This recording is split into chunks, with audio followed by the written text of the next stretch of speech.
ரிஷபராசி அன்பர்கள் அனைவருக்கும் வணக்கம். ரிஷபராசி அன்பர்களுக்கு ஒரே ஒரு நாளில் வாழ்க்கையில் பலவிதமான மாற்றங்கள், பலவிதமான சந்தோஷங்கள், இன்னும் சொல்லப்போனால் ஒரு திருப்பு முனை அமைய இந்த பதிவு உங்களுக்கு ரொம்பவே உதவியாக இருக்கும். அந்த திருப்பு முனை முழுவதுமே உங்களுக்கு பாசிட்டிவாக இருக்கும். ஒரு வருட காலமாக குரு உங்களுடைய 12ஆம் இடம் விரயஸ்தானத்தில் இருந்தார். ராகுவும் சேர்ந்திருந்த காரணத்தால் பெரிய நம்பிக்கை துரோகத்தை ரிஷபராசிக்காரங்க அனுபவிச்சிருப்பீங்க. முக்கியமாக ஒரு விஷயம் என்ன அப்படின்னா, நீங்கள் எவ்வளவு பெரிய ஆளாக இருந்தாலுமே, எவ்வளவு உயரத்தில் இருந்தாலுமே, உங்களுடைய பொருளாதாரம் அப்படிங்கிறது சின்ன விதத்திலாச்சும் ஆட்டத்தை கண்டிருக்கும். சுக்கிரனை அதிபதியாக கொண்டவங்க, காலபுருஷ தத்துவத்தின்படி குடும்பஸ்தானத்தில் இருக்கவங்க, சந்திரனை பெரிய அதிபதியாக கொண்ட நீங்கள் ஒரு நாள் கண்ணு கலங்கியிருப்பீங்க. ஒரு நாள் இரவு முழுவதுமே அழுதுருப்பீங்க. உங்களுடைய குடும்ப ஏமாற்றம் மனதளவில் உங்களுக்கு ஒரு கஷ்டத்தை கொடுத்துருக்கோம். 10 பேர் முன்னாடி அசிங்கப்படுறது ஒரு விஷயம் கிடையாது. நம்ம வீட்டில் 10 பேரை நீங்கள் சமாளிச்சுட்டு அந்த ஒருத்தவங்க மூலியமாக அவங்களுக்காக நீங்கள் வாழ்வீங்க. அவங்க மூலியமாக வரக்கூடிய வழி உங்களுக்கு ரொம்பவே கஷ்டமாக இருக்கும்.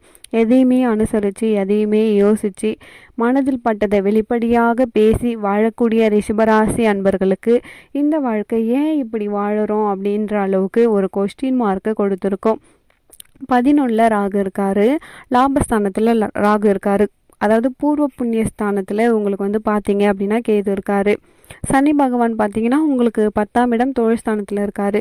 இப்படி கிரக அமைப்புகள் இருக்கும் பொழுது உங்களுக்கு என்ன தசாபுத்தியாக இருக்கட்டும், உங்களுக்கு சுயஜாதகம் எப்படி வேணா இருக்கட்டுமே, ஒரு பாசிட்டிவிட்டி உங்களுக்கு நடக்கணும் அப்படின்னு சொல்லிட்டு, ஏன்னா நீங்கள் 2ஆம் வீட்டு அதிபதி, சுக்கிரனை அதிபதியாக கொண்டவங்க, மிருகசீரிஷம் 1, 2 பாதங்கள், ரோகிணி நட்சத்திரம், கிருத்திகை 2, 3, 4 பாதங்களையும் அடைக்கிறவங்க.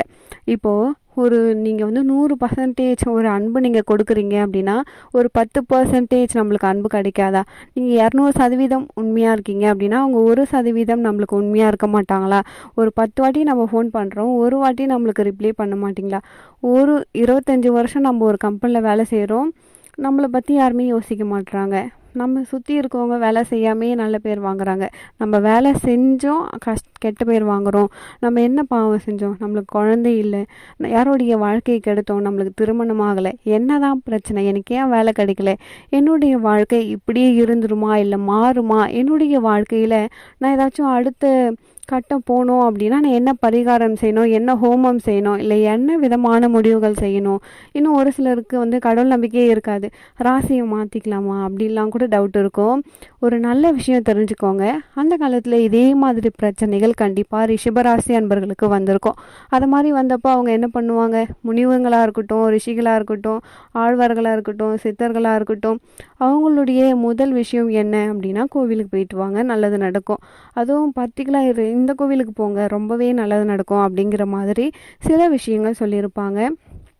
அதில் ஒரு கோவிலை எடுத்து இந்த கோவிலுக்கு போயிட்டு வாங்க, இவ்வளோ நல்லது நடக்கும் அப்படின்னு சொல்லிட்டு சொல்லலாம். இப்போது நிறைய பேர் இந்த கோவிலுக்கெல்லாம் போயிட்டு நல்லா இருக்குது அப்படின்னு சொல்லிட்டு சொல்லுவாங்க இல்லையா? அதை மாதிரி தான் அந்த விஷயத்தை ஒவ்வொரு ரிஷபராசி அன்பர்களும் அனுபவிக்கணும் அப்படிங்கிறதுக்காக இந்த வீடியோ நீங்கள் முதல் டைம் நம்ம சேனலை பார்க்குறீங்க அப்படின்னா மறக்காமல் சப்ஸ்கிரைப் பண்ணி வச்சுக்கோங்க.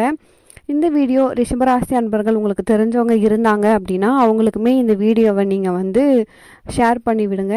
ரிஷபராசி அன்பர்களே, நீங்கள் வணங்க வேண்டிய கோவில் அப்படிங்கிறது மட்டும் முக்கியம் இல்லை. இந்த கோவில் நீங்கள் எப்போ வணங்கணும், எப்படி வணங்கணும், அதே நேரத்தில் எப்படி உங்களுடைய பயங்களை நீங்கள் குறைக்கிறது அப்படின்றது தான் இதோட இது. நீங்கள் வணங்க வேண்டிய கோவில் திருப்பதி வெங்கடாச்சலபதி கோவில்.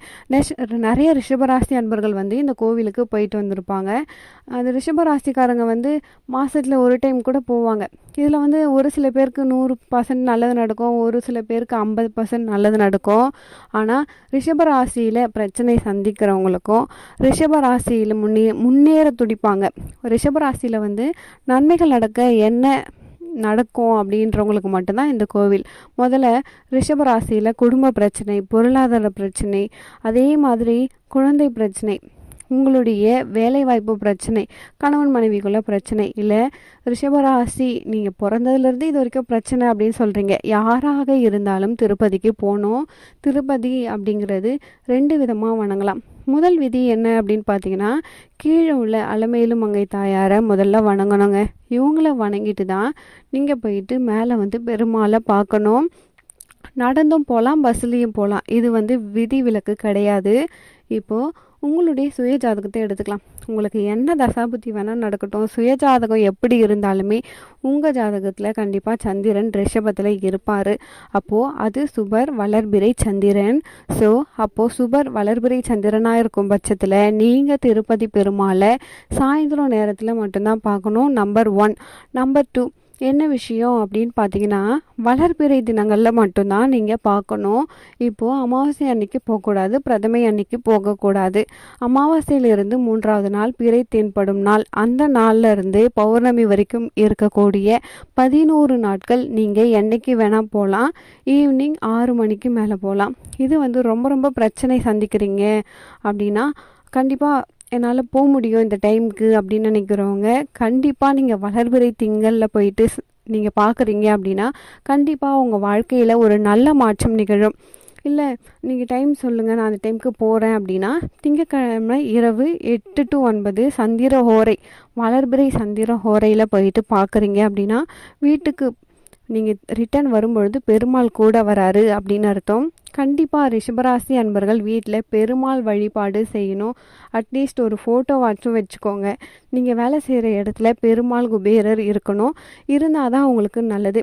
குழந்தை பாக்கியம் உங்களுக்கு வேண்டும் அப்படின்னு நினைக்கிறவங்க கீழே இருந்து மேலே நடந்து போங்க. உங்களுக்கு என்ன விதமான கர்மா இருந்தாலும் கண்டிப்பாக ரிஷபராசி அன்பர்கள் நடந்து போகும்பொழுது கர்மா குறையும்.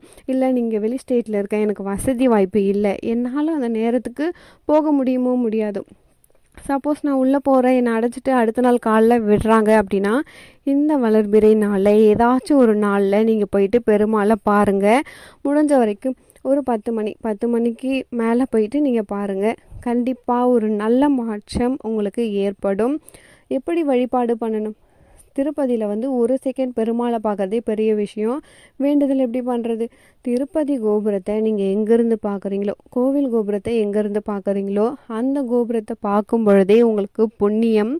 அந்த கோபுரத்தை வடக்கு அப்படி இல்லைன்னா கிழக்கு திசையிலிருந்து நீங்கள் பார்க்கணும். கோபுரம் வந்து உங்களுக்கு மேற்கு திசையில் இருக்கும். ஏன்னா நீங்கள் ரிஷபராசி, மேற்கு திசையை நோக்கி வணங்கி முதல் வேண்டுதல் உங்கள் மனசில் என்ன இருக்கோ அதை வேண்டுங்க. 2வது வேண்டுதல், இந்த வேண்டுதல் முடிஞ்சால் நான் திருப்பதிக்கு வந்து ஏதாச்சும் பண்ணுறேன், காணிக்கை கொடுக்குறேன், திருப்பதிக்கு திருப்பி வரேன் அப்படிங்கிற மாதிரியான வேண்டுதலை வைங்க.